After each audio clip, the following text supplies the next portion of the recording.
सभी देवता राम जी की सेवा में अपने अपने अनशन सहित प्रकट होते। भगवान राम जी की स्तुति करने के बाद भगवान ने कहा, देवताओं जाओ, अयोध्या में हम महाराज दशरथ के यहाँ प्रकट होंगे।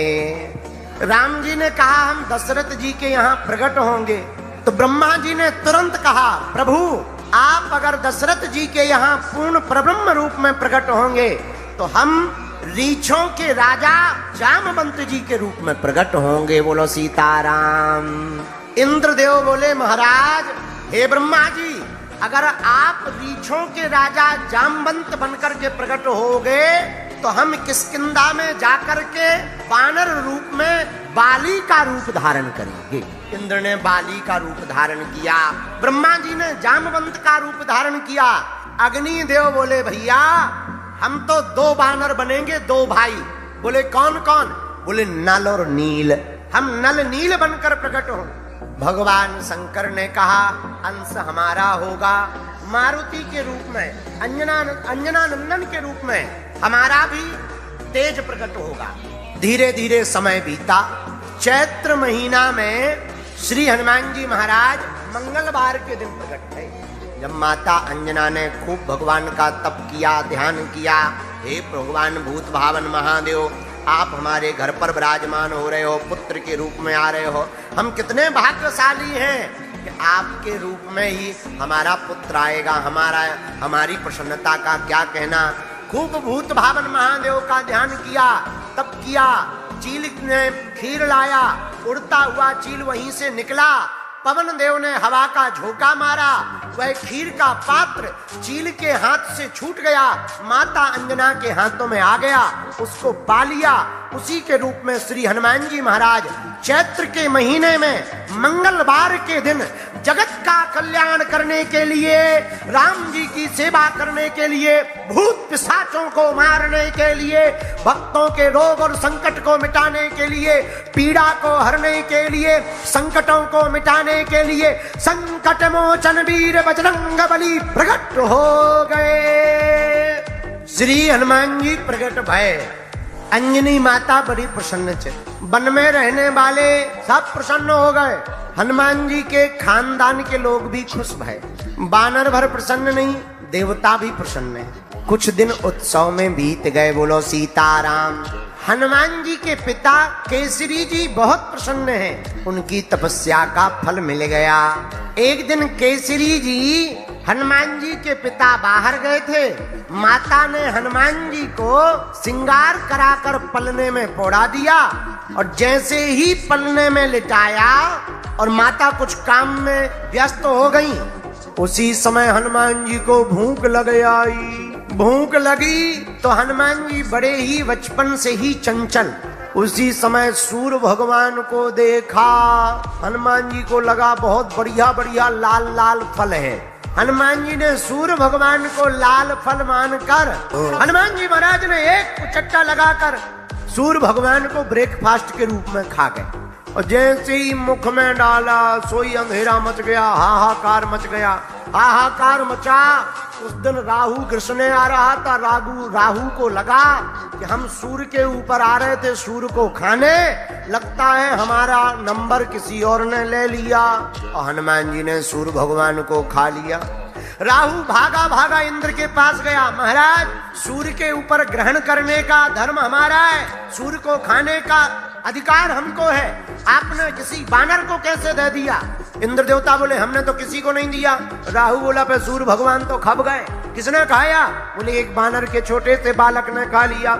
इंद्र देवता नाराज होकर के वज्र लेकर के गए, एक जोर का वज्र हनुमान जी को मारा, तो हनुमान जी की हनु यानी ठोडी थोड़ी टेढ़ी हो गई, लेकिन थोड़ी टेढ़ी होती ही हनु में जोर से चोट लगने के कारण हनुमान जी का नाम ही हनुमान पड़ गया।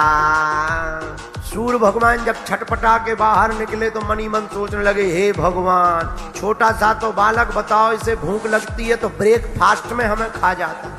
हनुमान जी ने सूर्य भगवान को छोड़ दिया, लेकिन वज्र की चोट के कारण कुछ देर के लिए श्री हनुमान जी महाराज भूमि पर गिर गए। पवन देवता नाराज हो गए। अपने पुत्र को भूमि पर डला हुआ देखकर इंद्र के ऊपर नाराज हो गए और पवन देव ने अपनी गति को रोक दिया।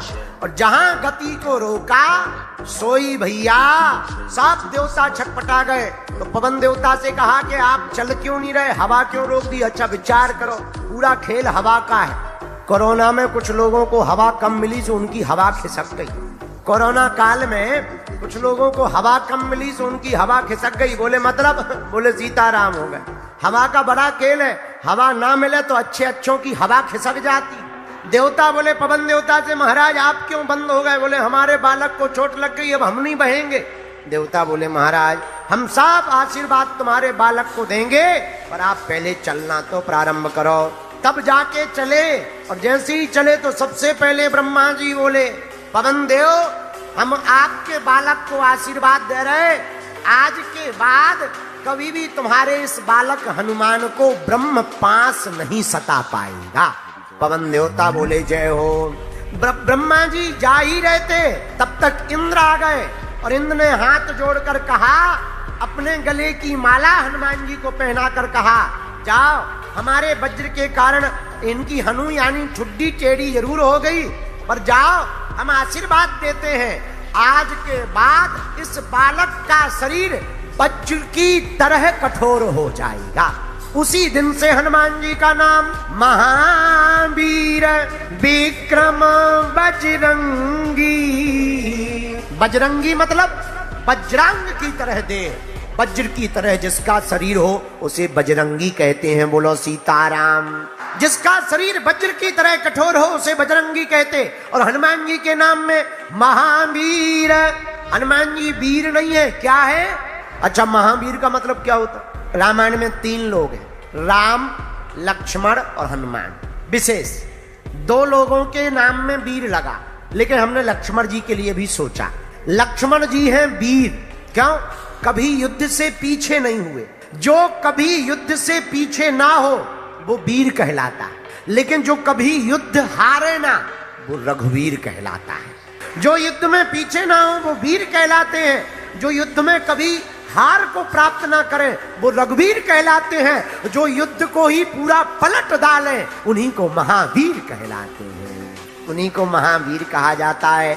इंद्र देवता जैसे ही गए तब तक सूर्य भगवान आ गए। सूर्य भगवान आए, बोले हम तो इनसे बहुत डरते हैं। बोले क्यों? बोले बताओ, जब ये हमें ब्रेकफास्ट में खा गए, बड़ी आफत है। ऐसी भूख थोड़ी किसी को लगती है कि सूर्य को ही ब्रेकफास्ट में खा जाए, पर कोई बात नहीं, हम भी आशीर्वाद दे रहे। बोले क्या? जाओ हमारा आशीर्वाद है कि यह बालक बड़े होकर के, हमारा नाम है सूर्यदेव, हम है भास्कर, ज्ञान के देवता, हे पवन जाओ, आज के बाद यह बालक तुम्हारा इतना ज्ञानवान होगा कि इसके ज्ञान का कोई सामना नहीं कर पाएगा। हनुमान जी विद्यावान हैं, ज्ञानियों के सागर हैं। ये किसने वरदान दिया? आहा, सूर्य भगवान ने वरदान दिया। सूर्य भगवान चले गए, तब तक वरुण देवता आए, उन्होंने कहा हम भी वरदान देते हैं हनुमान जी को। कौन सा? जाओ आज के बाद यह बालक थल में तो चमत्कार दिखाएगा ही, नभ में तो चमत्कार पवन देवता की कृपा से दिखाएगा, थल यानी पृथ्वी में चमत्कार राम जी की कृपा से दिखाएगा, पर जाओ यह बालक का जल में भी बाल बांका नहीं होगा। अब तब तक 5वें देवता आ गए। कौन? यक्षराज कुबेर। हम भी इसको वरदान देते हैं, क्या ये कभी युद्ध में पराजय नहीं होंगे, इसलिए हनुमान जी कभी भी युद्ध में पराजय नहीं हुए। तब तक भगवान शंकर प्रकट हो गए।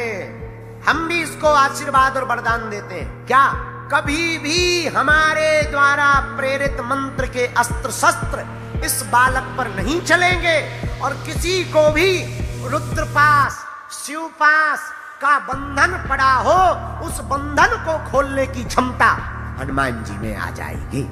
तब तक देव ऋषि नारद जी प्रकट हो गए। हम भी इस बालक को वरदान देना चाहते हैं, क्या जाओ आज से यह बालक तीनों लोकों में बिना किसी रोक टोक के जा सकता है। बोलो सीताराम।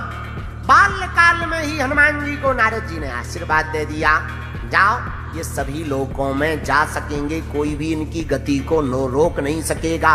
इतने में यमराज प्रकट हो गए। हम भी इस बालक को वरदान देना चाहते, क्या आज से हमारा वरदान है, इस बालक को कोई रोग नहीं लगेगा। हम यमराज हैं। और दूसरा वरदान इस बालक को ये है, इसका जो भी भगत बनेगा उसका भी रोग मिट जाएगा।